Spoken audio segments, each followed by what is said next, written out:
Hello competitors, आप सब कैसे हैं? आई होप आप लोग सब ठीक होंगे। तो आज है 9 जनवरी 2026। तो आज के द हिंदू में क्या क्या है हमारे लिए इम्पोर्टेंट, तो वो हम लोग देखेंगे। और उससे पढ़ने से पहले आपका स्वागत है variety of exam pattern with strategy channel पर, वेब्स एकेडमी पर, और हमारा टेलीग्राम चैनल है वेब्स एकेडमी 24। तो आज हम लोग देखते हैं कि फर्स्ट हमारा क्या है मुद्दा। पहला हमारा क्या कह रहा है, एक minute. Textile ministry sign MOU with 15 state under tex rams scheme. एक टेक्स रैम्स स्कीम है, क्या है इसका फुल फॉर्म?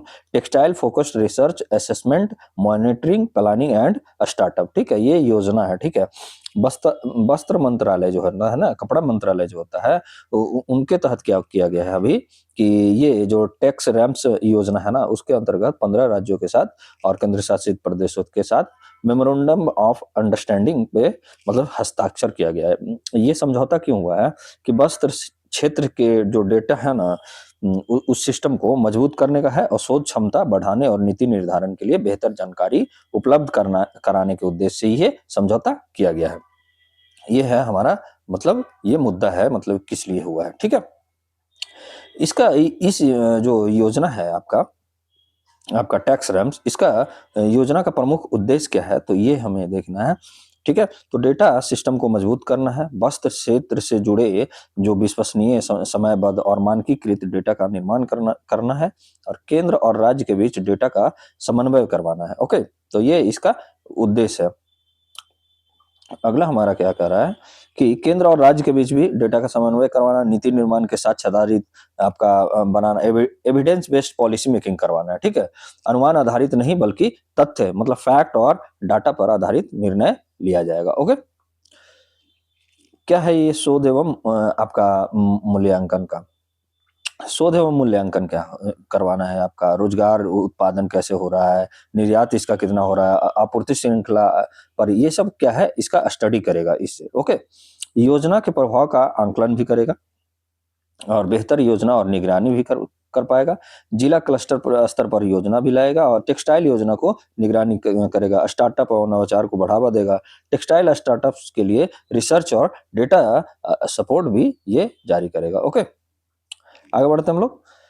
आगे हमारा क्या कह रहा है कि किन उपकरण जो उप क्षेत्रों को ये कवर करेगा, तो ये आप देखिए टेक्स रैम्स जो योजना है ना, पूरे वस्त्र श्रृंखला मतलब को कवर करता है। जैसे क्या करता है, हथकरघा पे करता है, हैंडलूम पे, हैंडीक्राफ्ट पे, परिधान मतलब अपैरल पे। ठीक है, आपका तकनीकी वस्त्र पे भी हम लोग पढ़े थे कि डिजिटल आपका डिजिटल आपका एक पढ़े थे कि डिजिटल टेक्निकल टेक्सटाइल जो हम लोग पढ़े थे, जिसमें क्या होता है आपका, उसमें होता है ना कि जैसे आपका बुलेट प्रूफ जैकेट बनाया जाता है और भी कई मतलब बनाए जाते हैं, जो आपको मैं पीछे आपके द हिंदू में ही मैं करवा चुका हूं, तो आप जाके वहां पे भी आप देख सकते हैं हमारे जो क्लासेस में हुआ है, तो ये भी आपको पता लगेगा टेक्निकल टेक्सटाइल कहते किसको है। ठीक है, आगे बढ़ते हैं कि ये जो मेमोरेंडम ऑफ अंडरस्टैंडिंग जो आपका अभी हुआ है, उसका महत्व क्या है, तो वो हम देखते हैं पहले कि इसके महत्व क्या है। तो देखते हैं कि एक डेटा सिस्टम जो है ना, इससे क्या होगा, सुदृढ़ीकरण होगा। कैसे? एमओयू के माध्यम से राज्यों में वस्त्र संबंधित जो डेटा एकत्रीकरण होगा, विश्लेषण होगा, रिपोर्टिंग की क्षमता मजबूत होगी। इससे क्या होगा कि रियल टाइम जो होता है ना, क्या होगा कि रियल टाइम जो होता है आपका, रियल टाइम इससे और भरोसेमंद और विस्तृत आंकड़े उपलब्ध होंगे, जिससे क्या होगा कि जो क्या करेगा, नीति निर्माण में निर्माणों की सबूत आधारित बनाएगा। ओके, एविडेंस आधारित। अगला हम लोग क्या महत्व है इसका? सेकंड, सहयोगात्मक जो होता है ना, संघवाद का विकास होगा। जैसे कोऑपरेटिव फेडरलिज्म का क्या होता है कि राज्यों और केंद्र शासित प्रदेशों के माध्यम से क्या होता है के साथ मिली प्रतिबद्धता से वस्त्र क्षेत्र के विकास में केंद्र राज्य साझेदारी को और भी बढ़ावा मिलेगा। तीसरा हमारा क्या कह रहा है कि निवेश और प्रतिस्पर्धा। देखिए, केंद्रीय मंत्री जो गिरिराज सिंह है ना, उन राज्यों से निवेश हितैषी नीति बनाने का आग्रह किया है, जिससे क्या होगा, क्षेत्र में निवेश को आकर्षित होगा और टेक्नोलॉजी आधारित उन्नयन को भी गति मिलेगा। और नीति निर्माण में क्या बदलाव का परिदृश्य रहा है, वो भी हम लोग जान लेते हैं कि क्या है इसका। तो क्या है, कंप्यूटेशनल जो है ना और तथ्यात्मक नीतियां क्या है, आपका सशक्त डेटा से सिस्टम बनाने से अब नीतियां अनुमान आधारित नहीं बल्कि तथ्यों आधारित होगी। अब क्या होगा, पहले एक अनुमान लगाया जाता था, ठीक है, परसेप्शन होता था, ठीक है, कि ये होगा, लेकिन अब क्या होगा कि हमारे पास फैक्ट रहेगा, ठीक है, तो फैक्ट पे काम किया जाएगा। ओके, अब क्लस्टर स्तर की योजना भी वहाँ होगा, जैसे जिले के स्तर पर विशिष्ट आवश्यकताओं के अनुसार योजनाबद्ध कार्रवाई संभव हो जाएगी, जिससे क्या होगा, स्थानीय उत्पादन और उद्योग की अधिक समर्थन मिलेगा। उद्योग का लक्ष्य क्या रहेगा, भारत के वस्त्र उद्योगों को 2030 तक क्या है कि आपका 350 बिलियन डॉलर की अर्थव्यवस्था तक पहुंचाने का हमारा लक्ष्य है। क्या लक्ष्य है कि भारत का वस्त्र उद्योग को 2030 तक कितना लक्ष्य है हमारा, आपका 350 बिलियन डॉलर का, ठीक है। ओके, तो ये भी आपका पहुंचने का लक्ष्य करेगा, और मजबूत डेटा इकोसिस्टम भी इसे संभावना में मदद करेगा। तो ये हमारा मतलब ये था। अब ये इसका देखते हैं, टैक्स रैम्स का योजना का मुख्य उद्देश्य क्या था। तो ये क्या है, वस्त्र निर्यात पर सब्सिडी देना है इसका, ठीक है, वस्त्र क्षेत्र में डेटा आधारित नीति निर्माण को मजबूत करना है, कपास उत्पादन बढ़ाना है, हथकरघा श्रमिकों को प्रत्यक्ष आय सहायता देना है, ठीक है। अब यहाँ पे आपके लिए आपका मेंस का क्वेश्चन लगा हुआ, ठीक है, टैक्स रैम्स योजना के उद्देश्य की व्याख्या कीजिए, और यह योजना भारत के वस्त्र क्षेत्र में डेटा आधारित नीति निर्माण और सहकारी संघवाद को किस प्रकार सुदृढ़ बनाता है। तो ये आप 250 शब्दों में लिख सकते हैं, और हमारा टेलीग्राम चैनल है वेब्स एकेडमी आपका 24, ठीक है, तो इस पे आप जाके सबमिट कर सकते हैं, और वहां पे आपका फीडबैक, आपका क्वेश्चन का जो आंसर आप लिखिएगा उसको आप दिया जाएगा। तो आप ये याद रखिए, ठीक है। आगे हम लोग बढ़ते हैं, और एक छोटा सा हम लोग का मुहिम है यार, कि 1 के जो सब्सक्राइबर है, सब्सक्राइबर वो हमें करवाना है। तो आप प्लीज ये आप जल्दी से जल्दी जो भी देखते हैं, तो प्लीज आप सब्सक्राइब कीजिए और लोगों को भी बोलिए, जिससे क्या होता है कि हम लोग को मोटिवेशन मिलेगा, और मैं आपके लिए और भी अच्छे मतलब और भी अच्छा कंटेंट आपको दूंगा, आपके लिए एग्जाम में आपका बहुत हेल्पफुल होगा। और याद रखिए, इस संडे को जो भी है आपका पीसीएस का जो है ना, पीएससी का मतलब पब्लिक सर्विस कमीशन का, स्टेट पब्लिक सर्विस कमीशन का, उन लोग के लिए क्या है कि मैराथन एक आपका जीएस का क्लास आएगा, और प्लस में जो भी ग्रेजुएट लेवल का है ना, जो भी ग्रेजुएट लेवल का एग्जाम है, जैसे आपका स्टेट का सीजीएल होता है, एसएससी जो होता है, जैसे आपका हो गया बिहार एसएससी, आपका झारखंड एसएससी, आपका यूपी पीएसएससी, तो उन लोग के लिए क्या है कि उन लोग के लिए भी ये मैराथन क्लास जो रहेगा वो भी बहुत अच्छा है, मतलब उनके लिए भी ये रहेगा क्लास, ठीक है। 72 जो आपका बीपीएससी के लिए भी वो क्लास महत्वपूर्ण रहेगा, और आपके लिए जेपीएससी का भी आया है 14th वाला, उनके लिए भी रहेगा। तो जो भी आप लोग पढ़ते हैं, जो भी आप लोग लर्नर ये करंट कर रहे हैं, तो वहां पे भी आप संडे को मैराथन क्लास रहेगा, और उनका जो आपका टाइमिंग जो आपका रहेगा, आपको वीडियो जो अपलोड होगा, क्योंकि मुझे अपलोड करना पड़ता है रिकॉर्डिंग करके, तो वो मैं आपको 5 से 6 बजे के बीच में आपके लिए अपलोड कर दूंगा, और वो कम से कम भी तो आपका मिनिमम रहेगा आपका 5 आवर्स या 4 आवर्स का मिनिमम आपका वो क्लास रहेगा। तो प्लीज आप लोग ओवरऑल उसमें कंसेप्ट वाइज, मैं जैसे पॉलिटी में करवा रहा हूँ, आप देखे होंगे हमारा जो एमसीक्यू पहले भी मैं करवा चुका हूँ, और आपके लिए पता है कि आपका करंट जो था वो करंट भी मैं करवा चुका हूँ, और उसमें और भी कुछ बाकी रखे हैं, तो अभी मैं थोड़ा उसको रोक दिया हूँ, लेकिन उनमें भी हो सकता है कि मैं संडे को उसको भी करवाऊंगा, ठीक है। तो दो क्लास आपके आएगी, तो प्लीज आप उसे देखिएगा, और उस पे 1 के व्यूअर का भी रहेगा और हमारा सब्सक्राइबर का भी रहेगा, तो प्लीज थोड़ा सपोर्ट कीजिए हम लोग को भी। आगे बढ़ते हैं हम लोग। अगला क्या हमारा मुद्दा कह रहा है आपका कि Madhav Gadgil's enduring legacy in the Nilgiri biosphere reserve. क्या हुआ है कि अभी जो माधव जो गाडगिल्स है ना, उनका निधन हो गया, ठीक है। उन्होंने क्या किया था, उन्होंने क्या किए थे, मतलब प्रसिद्ध पारिस्थितिकीविद मतलब प्रोफेसर थे आपका माधव गाडगिल जी, उनको निधन हो गए हैं। वो क्या थे, नीलगिरी जो बायोस्फीयर रिजर्व बना था, और पूरे पश्चिमी घाट में पर्यावरण अध्ययन एवं संरक्षण के क्षेत्र में एक बड़ा शून्य उत्पन्न मतलब किए थे। तो ये उनका योगदान था। तो थोड़ा सा इनका परिचय ले लेते हैं कि क्या है इनका इनका पूरा नाम था जो प्रोफेसर माधव धनंजय गाडगिल। तो ये आप याद रखिएगा, आपका पीसीएस वाले पूछ देते हैं, और ये आपका जो भी अगर ग्रेजुएट लेवल का कोई भी आप तैयारी कर रहे हो तो वो भी पूछ देंगे। और इनका क्षेत्र क्या था, आपका इकोलॉजी से था और आपका बायोडाइवर्सिटी प्रोटेक्शन से था, ठीक है। इनका संस्थान जो ये था, भारतीय विज्ञान संस्थान, जो आई एससी जो है ना, IISc जो बेंगलुरु है, उनका ये संस्थापक है, ठीक है। सेंटर फॉर इकोलॉजिक साइंस जो है, CSC का भी ये संस्थापक ये है, IISc का। इनका जो जन्म हुआ था 1942 में हुआ था।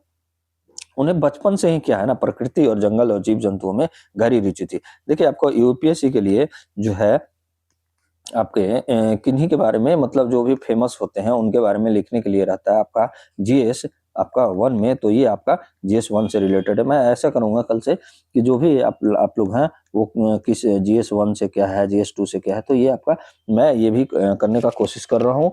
थोड़ा मैं देख रहा हूँ कि अभी ये हमारा सब्सक्राइबर भी नहीं बढ़ रहे हैं, कोई फीडबैक भी आप लोग नहीं देते हैं, कमेंट भी नहीं करते कि हाँ सर इस तरीके से आप लाइए, इस तरीके से मेरे लिए बेनिफिट रहेगा, क्या है आपका मांग, तो ये भी किया कीजिएगा, तभी तो मैं लाऊंगा।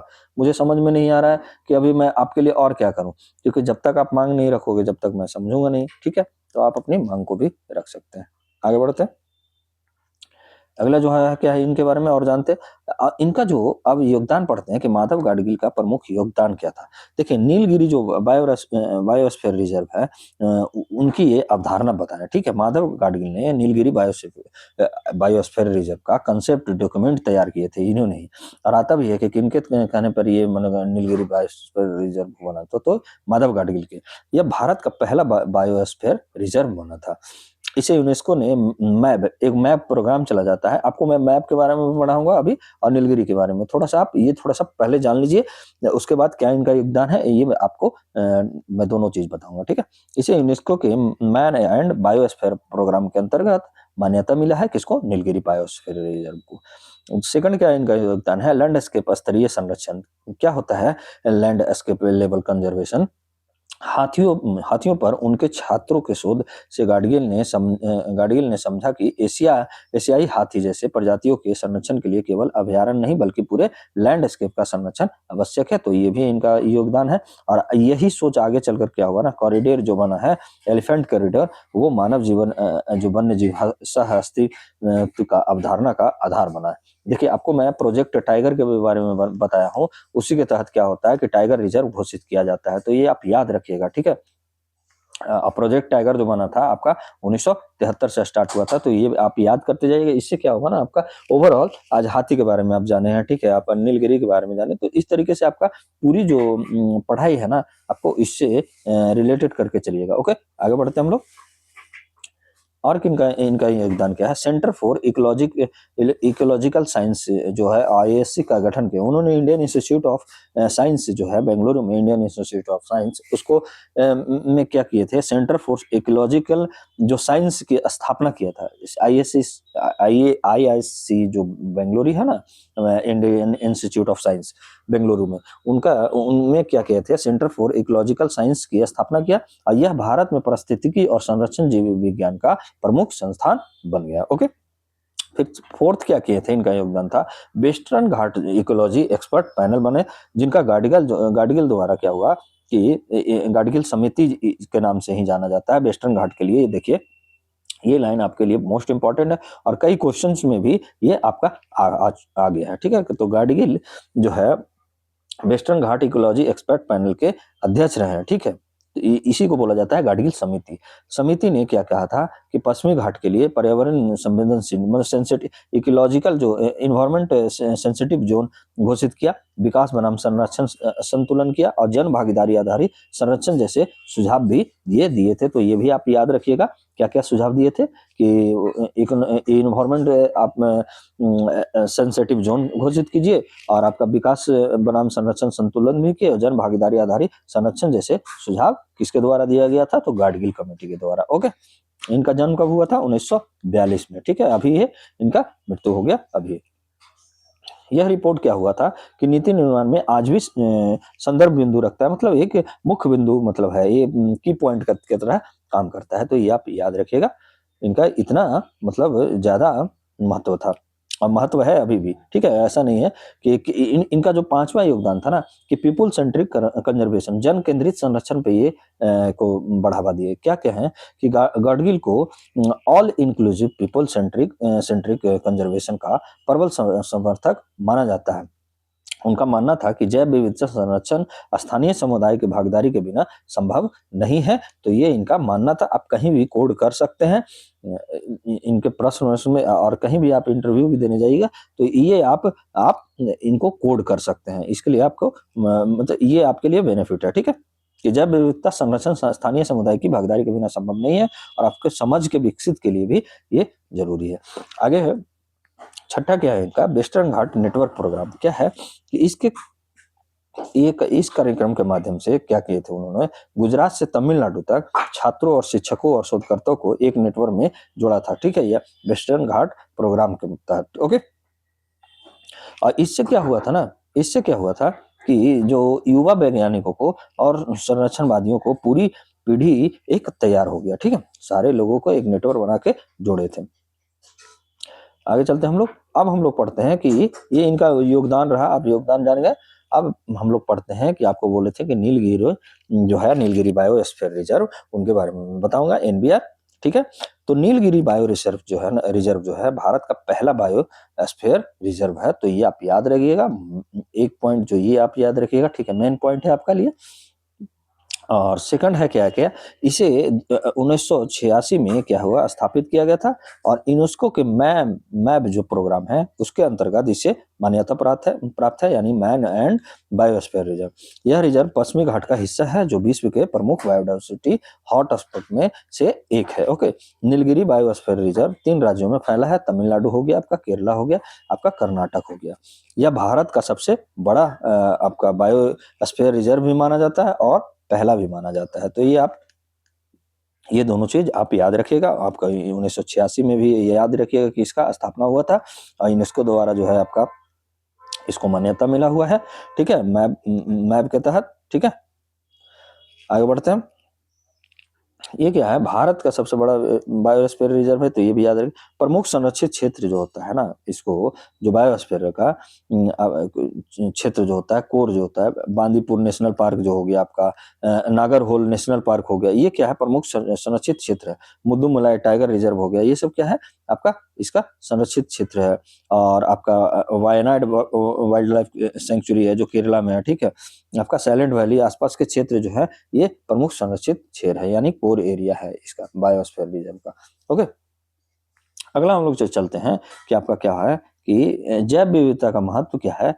इसका जैव विविधता इसमें है क्या क्या इसका महत्व, तो ये भी हम लोग देख लेते हैं कि वनस्पति जो फ्लोरा है, उष्णकटिबंधीय सदाबहार वन होता है, 16 वन इनका घास का मैदान है यहाँ पे, ठीक है। जीव जंतु जैसे एशियाई हाथी है, बंगाल टाइगर है, तेंदुआ है, गौर है, नीलगिरी जो आपका लंगूर है, ये सब क्या है, यह क्षेत्र जो है ना, ये सब पाए जाते हैं। और यह क्षेत्र एशियाई हाथियों का सबसे बड़ा निरंतर आपका आवास में से भी ये माना जाता है। कौन, आपका नीलगिरी, ठीक है, बायोस्फीयर रिजर्व। आगे बढ़ते हैं हम लोग।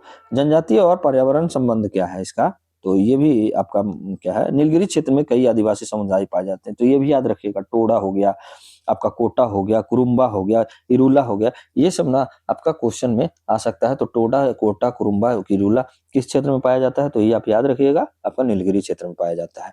एनबीआर को पीपुल सेंट्रिक कंजर्वेशन का उत्कृष्ट उदाहरण माना है। देखिए नीलगिरी के बारे में यही जानिएगा कि इसको यूनेस्को द्वारा मिला हुआ है, ठीक है, पहला। और दूसरा आपका क्या करना है कि 1986 में यह स्थापना हुआ था, और ये पहला आपका बायोस्फीयर रिजर्व है और सबसे बड़ा बायोस्फीयर रिजर्व है।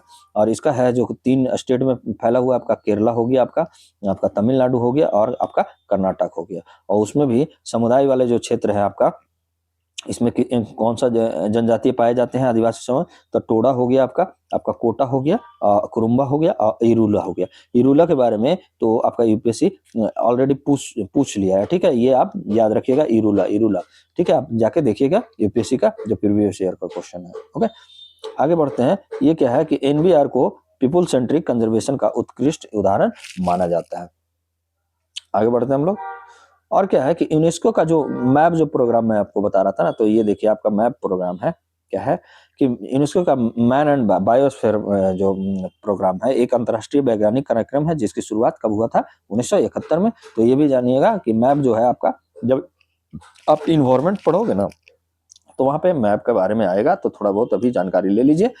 इसका मुख्य उद्देश्य क्या होता है, मानव और प्रकृति के बीच जो संतुलित संबंध स्थापित करना होता है। उद्देश्य क्या है कि मैप प्रोग्राम 3 प्रमुख लक्ष्यों पर आधारित होता है। एक होता है पहला संरक्षण, जैसे जैव विविधता हो गया, पारिस्थितिकी तंत्र हो गया, प्रजातियों का ये संरक्षण हो गया, तो इसका पहला उद्देश्य हो गया ये। और आपका सेकंड उद्देश्य क्या हो गया आपका, एक मिनट, सेकंड उद्देश्य हो गया विकास, डेवलपमेंट पर, कैसा, सामाजिक, आर्थिक, सांस्कृतिक रूप से टिकाऊ विकास। और थर्ड क्या हमारा हो गया आपका ज्ञान एवं अनुसंधान, लॉजिस्टिक सपोर्ट, जैसे वैज्ञानिक अनुसंधान हो गया, पर्यावरण शिक्षा हो गया, प्रशिक्षण और निगरानी हो गया। ये इसका क्या है आपका लक्ष्य है। तो याद रखिएगा कि मैप का आपका 3 लक्ष्य है। वो कौन सा है आपका कि आपका पहला तो है प्रोटेक्शन करना, ठीक है, जैव विविधता में आपका परिस्थिति प्रजातियों का संरक्षण हो गया। और दूसरा क्या होगा कि विकास करना, सामाजिक, आर्थिक और सांस्कृतिक रूप से। और तीसरा क्या होगा, ज्ञान एवं अनुसंधान करना, ठीक है, वैज्ञानिक अनुसंधान और पर्यावरण शिक्षा, प्रशिक्षण, निगरानी, ठीक है। तो ये आप याद रखिएगा। आगे बढ़ते हम लोग। आगे क्या है हमारा, देखिए मैप के अंदर क्या अंतर्गत क्या होता है ना कि मैप के अंतर्गत बायोस्फीयर रिजर्व बनाए जाते हैं। तो ये भी आप मोस्ट इंपॉर्टेंट है यहाँ पे, ये है कि किसके अंतर्गत बायोस्फीयर रिजर्व बनाया जाता है, तो मैप के अंतर्गत बनाया जाता है। बायोस्फीयर रिजर्व की संरचना थोड़ा सा ये बताता क्या है कि एक बायोस्फीयर रिजर्व में क्या होता है आपका जैव मंडल में क्या होता है, जब आपका बायोस्फीयर रिजर्व में क्या होता है कि आपका 3 क्षेत्र में विभाजित होता है। देखिए जैसे क्या हुआ ना आपका, ये देखिए ये हो गया आपका कोर क्षेत्र, ठीक है, ये आपका कोर क्षेत्र हो गया 1 नंबर, ठीक है, 1 मिनट, 1 नंबर एक कोर क्षेत्र हो गया, ठीक है। दूसरा हो गया आपका बफर जोन हो गया। थर्ड क्या हो गया आपका ट्रांजिशनल जोन हो गया। तो ठीक है, ये आपका थर्ड ट्रांजिशनल जोन हो। तो यही बोल रहा है, ये क्या बोल रहा है आपका कि क्या क्या होता है। देखिए कोर जोन में क्या होता है ना कि पूर्ण संरक्षण होता है, जैसे इसमें आप कोई नहीं इसमें जा सकता है, मानव हस्तक्षेप बिल्कुल नहीं है। बफर जोन में थोड़ा बहुत अनुसंधान हो सकता है और शिक्षा के लिए लोग जा सकते हैं, सीमित गतिविधियां होता है। और एक होता है ट्रांजिशनल जोन, ठीक है, तो इसमें क्या होता है मानव निवास भी करता है और सतत विकास की गतिविधियां चलता है। तो आप याद रखिएगा 3 जोन होता है। कौन कौन होता है आपका, एक होता है आपका कोर जोन, उसके बाद होता है आपका बफर जोन, और एक होता है आपका ट्रांजिशनल जोन। क्या होता है कि इसमें कोई हस्तक्षेप नहीं हो, इसमें शिक्षा संबंधी अनुसंधान के लिए हस्तक्षेप होता है, शिक्षा के लिए हस्तक्षेप होता है, मतलब हल्का, ये नहीं कि आपका पूरे मतलब वहां पे, और यहाँ पे आपका मानव निवास हो सकता है और सतत विकास आपका ये भी आपको पूरे, जब आप इन्वायरमेंट पढ़ोगे ना तो ज्यादा और बेटर से समझ में आएगा। और मैं आपके लिए बेहतरीन तरीके से जो भी आप मेरे से पढ़ोगे बहुत अच्छे से मैं कंसेप्चुअल जो भी आपका क्लास रहेगा बहुत अच्छे से आपको मैं पढ़ाऊंगा। तो आप मेरा एक थोड़ा सा मुहिम है यार, ये 1K का सब्सक्राइबर कर, तो प्लीज आप लोग कीजिए ताकि मैं आपके लिए ला सकूं। और हमारे variety of exam pattern with strategy family की तरफ से ये योजना है, तो आप प्लीज इस योजना में भागीदार बनिए और हमें वो लक्ष्य तक आप पहुंचाइए, ठीक है। मैप प्रोग्राम के अंतर्गत क्या क्या आता है, तो वर्ल्ड नेटवर्क बायोस्फीयर रिजर्व बनाया गया है। वर्तमान में विश्व भर में 700 प्लस बायोस्फीयर रिजर्व है। और भारत में मैप प्रोग्राम, भारत में पहला जो बायोस्फीयर रिजर्व है वो कौन सा है, नीलगिरी बायोस्फीयर रिजर्व, जिसको 1986 में बनाया गया है, ओके। और भारत में कुल 18, देखिए ये भी मोस्ट इंपॉर्टेंट है, अभी तक कितना है, कुल 18 बायोस्फीयर रिजर्व है। और इनमें से यूनेस्को मैप सूची में शामिल, कई को शामिल किया गया, जैसे 18 को शामिल नहीं किया गया, लेकिन बहुत लोग, बहुत मतलब इसमें जो बायोस्फीयर है उसको शामिल कर लिया गया है, ओके। आगे बढ़ते हैं हम लोग।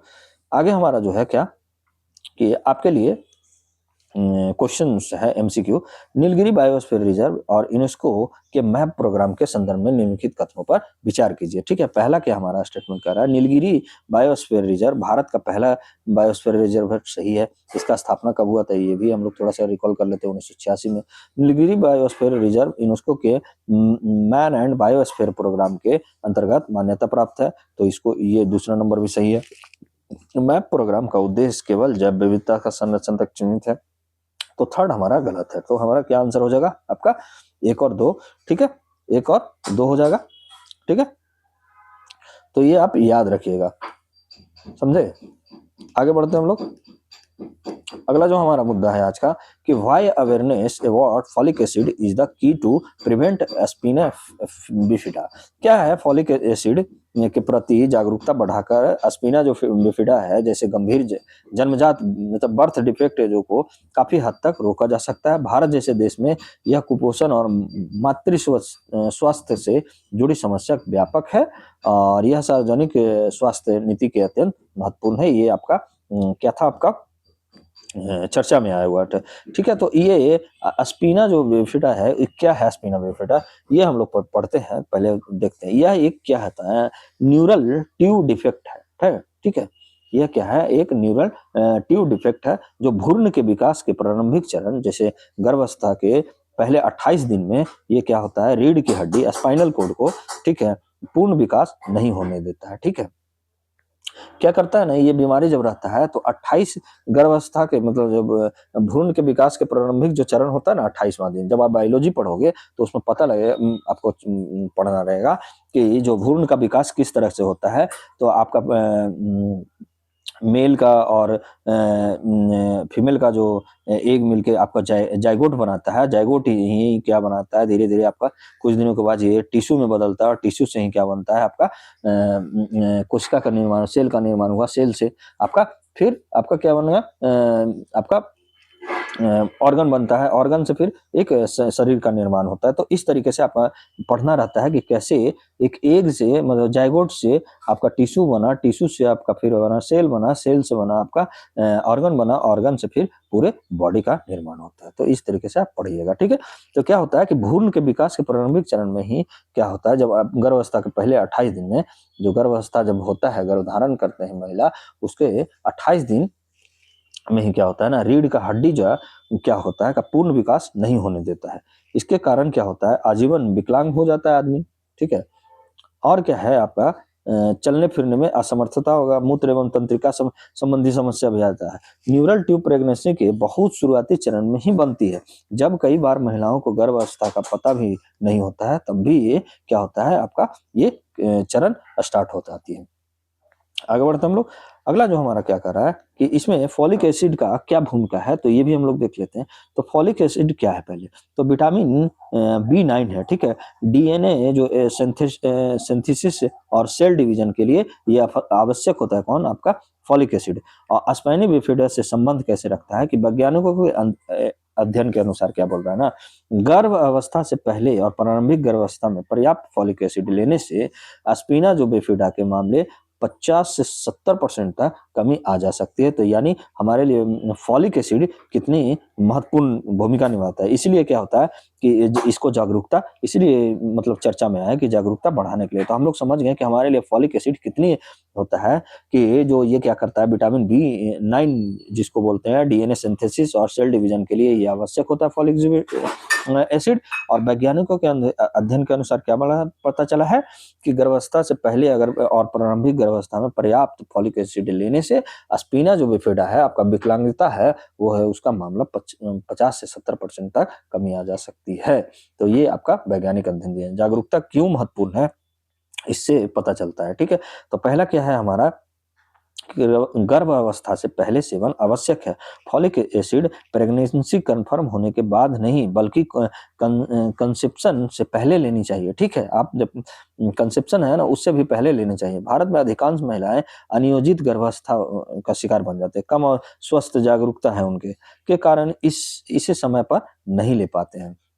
ओके, क्योंकि उन्हें पता ही नहीं रहता है ना आपको कि आपका जागरूकता ही नहीं रहता उनके अंदर। तो इसलिए क्या है जागरूकता बढ़ाने की आवश्यकता है। दूसरा क्या है कि भारत में कुपोषण और माइक्रो न्यूट्रिएंट जो है कि कमी है, मतलब सूक्ष्म पोषण की कमी है। नेशनल फैमिली हेल्थ सर्वे के डाटा के अनुसार क्या कह रहा है कि बड़ी संख्या में महिलाएं एनीमिया का शिकार है और पोषण की कमी से ग्रस्त है। फॉलिक एसिड की कमी उच्च जोखिम और भी बढ़ाता है। तो इसलिए हमें क्या है कि इसकी जागरूकता बढ़ाने की आवश्यकता है फॉलिक एसिड का। थर्ड क्या है हमारा कि सामाजिक और आर्थिक प्रभाव क्या है। स्पिना बिफिडा परिवार पर आर्थिक बोझ पड़ जाता है, स्वास्थ्य प्रणाली पर दीर्घकाल दबाव बढ़ाता है। ओके, तो ये आपका और आपका क्या होता है कि आपका प्रिवेंशन ज्यादा करना पड़ता है और क्योर का सर्वोत्तम उदाहरण भी है। ठीक है, आपका कौन, आपका फॉलिक एसिड का। ठीक है, भारत में स्पिना बिफिडा की स्थिति क्या है तो ये भी देख लेते हैं। स्पिना बिफिडा में भारत में क्या है, न्यूरल ट्यूब डिफेक्ट्स में का एक प्रमुख रूप है। और अनुमान के अनुसार क्या है ना कि भारत में हर साल हजारों बच्चे एनटीडीसी जो न्यूरल ट्यूब डिफेक्ट्स जो है के साथ जन्म लेते हैं, जिनमें स्पिना बिफिडा एक प्रमुख है। यह समस्या विशेष रूप से क्या है, आपका ग्रामीण क्षेत्रों में ज्यादा है, कमजोर आर्थिक वर्ग में ज्यादा है, कम मातृ पोषण वाले क्षेत्र में अधिक ये बीमारी स्पिना बिफिडा पाया जाता है। इसका पीछे कारण क्या है कि आपका गर्भावस्था से पहले और प्रारंभिक गर्भावस्था में फॉलिक एसिड का कमी होता है। तो कमी भी ये बता रहा है, तो इसके लिए क्या है कि जागरूकता जरूरी है फॉलिक एसिड लेने का। ठीक है, आगे बढ़ते हम लोग। भारत में फॉलिक एसिड की कमी की स्थिति क्या है, इससे क्या है, नेशनल राष्ट्रीय परिवार स्वास्थ्य सर्वेक्षण के से संकेत क्या मिला है कि बड़ी संख्या में भारतीय महिलाएं एनीमिया, आयरन, फॉलिक एसिड की कमी से ग्रस्त है, जिससे एनीमिया हो जाता है। किशोरियों और प्रजनन आयु जो 15 से 49 वर्ष की महिलाओं में नियमित फॉलिक एसिड सेवन बहुत कम है। सरकारी प्रयास क्या क्या किया गया है ये भी हम लोग देख लेते हैं। Iron folic acid supplementation programme चलाया गया है। किशोरियों को, गर्भवतियों को, स्तनपान कराने वाली महिलाओं के लिए लक्षित ये किया गया है। ओके, नेशनल हेल्थ मिशन के अंतर्गत ये आपका दिया जाता है क्या, folic acid, iron folic acid. दूसरा क्या है कि एनीमिया मुक्त भारत चलाया गया है। आपका 6x6x6 रणनीति का तहत क्या है, आयरन फॉलिक एसिड का सप्लीमेंटेशन का विस्तार किया जा रहा है। ओके, आगे हम लोग बढ़ते हैं। थर्ड क्या है हमारा कि फूड फोर्टिफिकेशन किया जा रहा है। चावल गेहूं में आयरन और फॉलिक एसिड जोड़ने का प्रयास क्या होता है ना कि जेनेटिकली मॉडिफाइड किया जाता है आपका चावल को और गेहूं को, तो उसमें क्या होता है कि आयरन और फॉलिक एसिड जोड़ने का प्रयास होता है। और पब्लिक डिस्ट्रीब्यूशन सिस्टम के माध्यम से ये क्या दिया जाता है, फूड फोर्टिफिकेशन जो किया जाता है चावल गेहूं को, उसको ये प्रदान किया जाता है, ताकि गरीब महिलाओं के और जो भी इनको नहीं मतलब उतनी आय नहीं है, उतना उनके पास एफर्ट नहीं है, तो उनके लिए भी किया जाए। फोर्टिफिकेशन और अवेयरनेस का प्रभाव अभी भी सीमित है। ठीक है, तो इसका समाधान क्या है कि आपका नीति एवं शासन स्तर पर समाधान जरूरी है। पहला क्या है, नीति एवं शासन स्तर पर समाधान जरूरी है। क्या है आपका प्री कंसेप्शन केयर को संस्थागत बनाना चाहिए। राष्ट्रीय मातृ स्वास्थ्य कार्यक्रमों में गर्भधारण से पहले पोषण देखभाल को शामिल करने की आवश्यकता है। आगे बढ़ते हैं। सेकंड इसमें आपका नीति एवं शासन में राष्ट्रीय स्तर पर फॉलिक एसिड रणनीतिक अपनाना चाहिए। केवल गर्भवती महिलाओं का नहीं, बल्कि 15 से 49 वर्ष की सभी महिलाओं के लिए नियमित फॉलिक एसिड सप्लीमेंटेशन करने की आवश्यकता है। ओके, और स्वास्थ्य प्रणाली से अब क्या है, दूसरा क्या है, स्वास्थ्य प्रणाली से जुड़े समाधान क्या दे सकते हैं। प्राइमरी हेल्थ केयर को और मजबूत बनाना होगा। कैसे, आशा हो गया, एएनएम हो गया, आंगनबाड़ी के माध्यम से फॉलिक एसिड की जानकारी देना पड़ेगा और सही समय पर सेवन करने की काउंसलिंग भी करनी चाहिए। ठीक है, यूनिवर्सल जो स्क्रीनिंग और काउंसलिंग के सिस्टम लाने चाहिए, जैसे विवाह से पूर्व हो, गर्भ से पूर्व परामर्श में। ठीक है, न्यूरल ट्यूब डिफेक्ट्स की जानकारी देना आवश्यक है। ओके, और पोषण थर्ड क्या है यहाँ पे है कि पोषण आधारित समाधान की भी जरूरत है। जैसे आपका फूड फोर्टिफिकेशन का विस्तार होना चाहिए। पीडीएस के मामले से गेहूं, चावल, आयरन, फॉलिक एसिड जो होता है इसको बढ़ाने देना चाहिए। विशेष ध्यान ग्रामीण और आदिवासी क्षेत्रों पर ये करना चाहिए। ठीक है, आपका डाइटरी डाइवर्सिफिकेशन होना चाहिए, जैसे हरी पत्तेदार सब्जियां, दाल, फलियां, खट्टे फल, ये पोषण मिशन के साथ समन्वय करके आपको चला सकते हैं। ओके, और हमारा जो फोर्थ है आपका कि जागरूकता और व्यवहार में परिवर्तन भी लाना, जैसे मास अवेयरनेस कैंपेन चलाना चाहिए। प्रेगनेंसी से पहले फॉलिक एसिड संदेश देना चाहिए स्कूल, कॉलेज और सेल्फ हेल्प ग्रुप्स के माध्यम से। ओके, एडोलसेंट हेल्थ एजुकेशन भी होना चाहिए, जैसे राष्ट्रीय किशोर स्वास्थ्य कार्यक्रम के तहत किशोरियों में पोषण शिक्षा देने की आवश्यकता है। डाटा अनुसंधान और निगरानी करने की भी आवश्यकता है। और आपका न्यूरल ट्यूब आपका डिफेक्ट जो है सर्विलांस सिस्टम करने की जरूरत नहीं है। आपका स्पिना बिफिडा जैसे जन्म दोष का राष्ट्रीय स्तर पर डेटा संग्रह करने की भी आवश्यकता है। और आपका क्या है, एविडेंस बेस्ड पॉलिसी मेकिंग की भी जरूरत है। नेशनल फैमिली हेल्थ सर्विस और HMI डेटा के आधार पर लक्षित आपको हस्तक्षेप करने की भी आवश्यकता है। अब हमारे लिए जो आपका अगला मुद्दा है कि India Europe ties growing can bring stability to global politics. आपका जयशंकर साहब बोल रहे हैं, क्या हुआ है ना कि इंडिया बेमार ट्रेंगल बैठक हुआ है, ठीक है। जयशंकर जी जो पेरिस में फ्रांस, जर्मनी और पोलैंड के विदेश मंत्रियों के साथ क्या किए हैं, इंडिया बेमार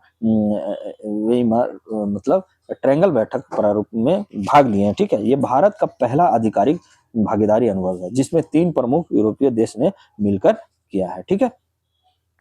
आपका क्या है, भारत और यूरोप यूनियन संबंध क्या है, इंडो पैसिफिक रणनीति पर क्या बात हुआ है, यूक्रेन संघर्ष पे बात हुआ है, जैसी वैश्विक चुनौतियों पर विचार साझा किया गया है। उसने यही संदर्भ में क्या कहे हैं आपका बैठक में जयशंकर जी ने कि भारत यूरोप संबंधों को और बढ़ाने की असीम संभावना है और यह साझेदारी अंतर्राष्ट्रीय अर्थव्यवस्था और वैश्विक रणनीति में स्थिरता लाने में योगदान दे सकती है। तो ये आपका क्या है, चर्चा है, ठीक है। भारत यूरोपियन संबंध है, आपका इंडो पैसिफिक रणनीति का बात हुआ है, यूक्रेन और रशिया का जो संघर्ष चल रहा है वैसे ही उस पर भी ये बात किया है आपका बेमार ट्रायंगल, इंडिया बेमार ट्रायंगल, ओके, बेमर ट्रायंगल, ठीक है, इंडिया बेमर ट्रायंगल, ठीक है।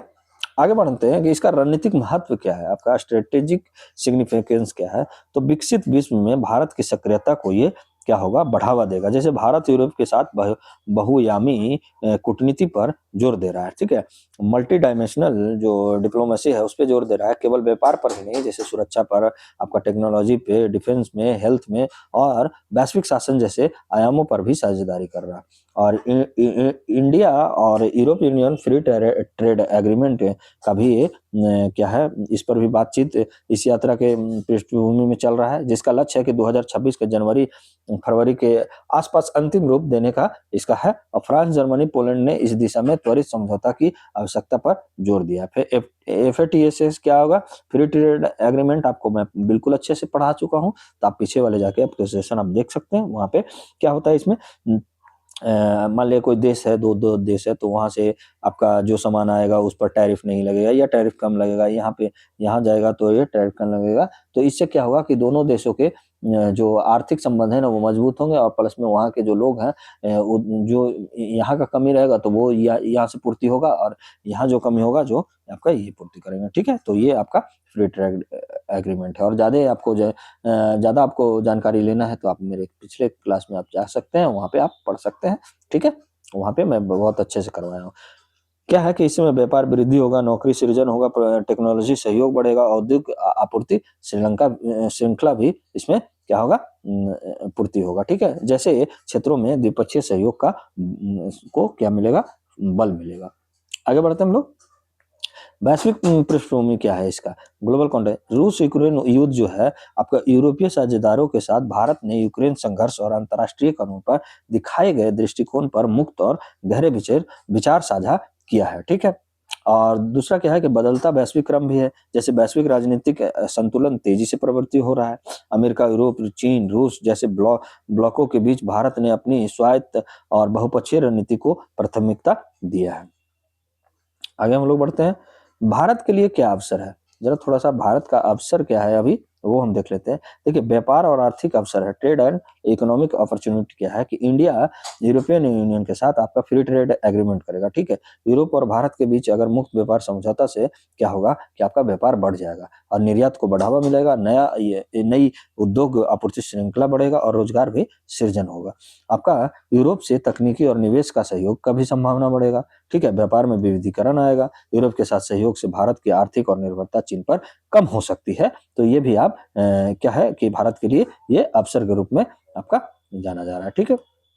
हमारा सेकंड क्या है कि वैश्विक रणनीति में भारत की भूमिका आपका ग्लोबल पॉलिटिकल लिवरेज में क्या है आपका भारत वैश्विक राजनीति में भारत की भूमिका को ये बढ़ाएगा कैसे कि भारत के यूरोप के साथ बेईमान आपका ट्रेंगल और बहुपक्षीय मंचों में भागीदारी से क्या होगा कि वैश्विक निर्णयों में प्रभाव बढ़ने का मौका है भारत के पास। यूरोप और भारत के स्थिर दृष्टिकोण से अंतर्राष्ट्रीय संकट जैसे रूस यूक्रेन वार को में मध्यस्थता का भी अवसर मिलेगा और इंडो पैसिफिक रणनीति में भी सहयोग मिलेगा। यूरोप के समर्थन से भारत की रणनीति स्थिति जो होगा ना और भी बेहतर होते जाएगा। ओके, आगे हम लोग बढ़ते हैं।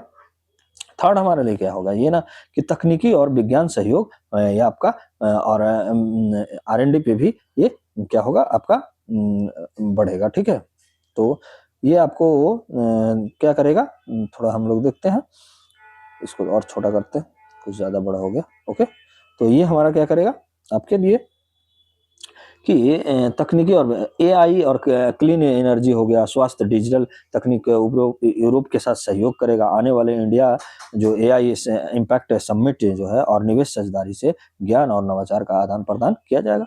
और मल्टीलेटरल डिप्लोमेसी जो होता है आपका वैश्विक और स्थिरता क्या आएगा कि भारत ब्रिक्स अध्यक्षता और यूरोप G7 का अध्यक्षता का समय सक्रिय संवाद भी कर सकता है। ठीक है, देखिए भारत है ब्रिक्स का अध्यक्ष कर सकता है और यूरोप जो है G7 का अध्यक्षता के समय सक्रिय संवाद कर सकता है। वैश्विक राजनीतिक और अर्थव्यवस्था में भारत को स्थिरता लाने वाले केंद्र के रूप में भी स्थापित करने का अवसर है। अंतर्राष्ट्रीय कानूनों और संप्रभुता के मुद्दे पर भी यूरोप के साथ तालमेल बढ़ेगा। और संस्कृति और शिक्षा सहयोग भी होगा, कल्चर एंड एकेडमिक टाइज भी होगा। यूरोप के विश्वविद्यालय और शैक्षणिक संस्थाओं से रिसर्च एंड इनोवेशनल पार्टनरशिप होगा। छात्र और युवा स्तर पर संस्कृति आदान प्रदान भी होगा। तो ये हमारे लिए महत्व रखता है। आपका आज का जो मेंस का क्वेश्चन है कि भारत की विदेश मंत्री एस जयशंकर की यूरोप यात्रा जो है 2026 के संदर्भ में भारत के लिए रणनीतिक अवसर और वैश्विक कूटनीतिक लाभों का विश्लेषण कीजिए। आप 250 शब्दों में लिख सकते हैं। आपका वेब्स एकेडमी जो है आपका 24 उस पर आप जाकर टेलीग्राम पे सबमिट कर सकते हैं और आपको फीडबैक आपका मिलेगा आंसर का। ठीक है, तो आप जाके, और एक मुहिम है हमारा 1K सब्सक्राइबर, तो प्लीज आप बढ़वाइए उसे। आगे बढ़ते हैं हम लोग। नेक्स्ट मुद्दा आज का क्या है, देखिए नेक्स्ट मुद्दा जो है ना, NHRC issues notice to Gujarat government over typhoid जो केस स्पाइक कर रहा है। ठीक है, क्या है कि राष्ट्रीय मानवाधिकार आयोग ने क्या किया है कि गुजरात सरकार को टाइफाइड मामलों से मामलों में तेजी से वृद्धि जो हो रहा है के संबंध में नोटिस जारी किया है और 2 सप्ताह के भीतर विस्तृत रिपोर्ट मांगा है।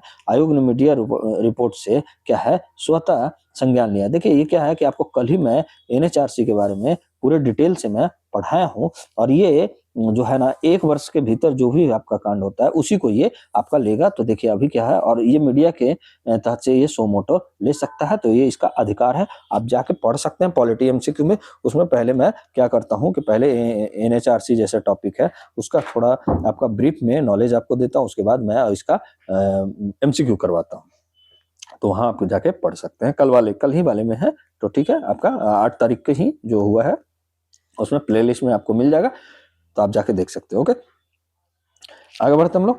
क्या है टाइफाइड, टाइफाइड के बारे में जानते हैं। टाइफाइड फीवर एक बैक्टीरियल संक्रामक रोग है जो सैल्मोनेला टाइफी बैक्टीरिया के कारण होता है। तो आप याद रखिएगा सैल्मोना आपका सैल्मोनेला जो टाइफी बैक्टीरिया है उसके कारण होता है, ये आप याद रखिएगा।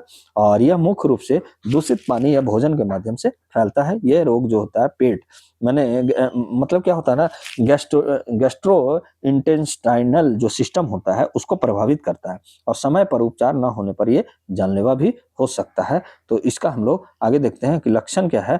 तो लक्षण क्या होता है ना कि इसमें तेज बुखार आता है, लगभग आपका 38 से 40 डिग्री सेल्सियस तक इसमें होता है। पेट दर्द और पेट में ऐंठन होता है, दस्त एवं कब्ज होता है, सिर दर्द होता है, थकान होता है, भूख में कमी आता है, तो त्वचा पर हल्की गुलाबी धब्बे पड़ जाते हैं। ठीक है, और इसमें क्या है कि लक्षण 1 से 3 सप्ताह के भीतर प्रकट होता है, तो ये भी आप याद रखिएगा। आगे हम लोग पढ़ते हैं कि इसका कारण क्या है आपका। तो प्रमुख कारण है दूषित, अभी हम लोग पढ़े हैं, दूषित जल पीने से, आपका गंदे या आधे पके भोजन का सेवन करने से, संक्रमित व्यक्ति के संपर्क में भी आने से ये फैलता है।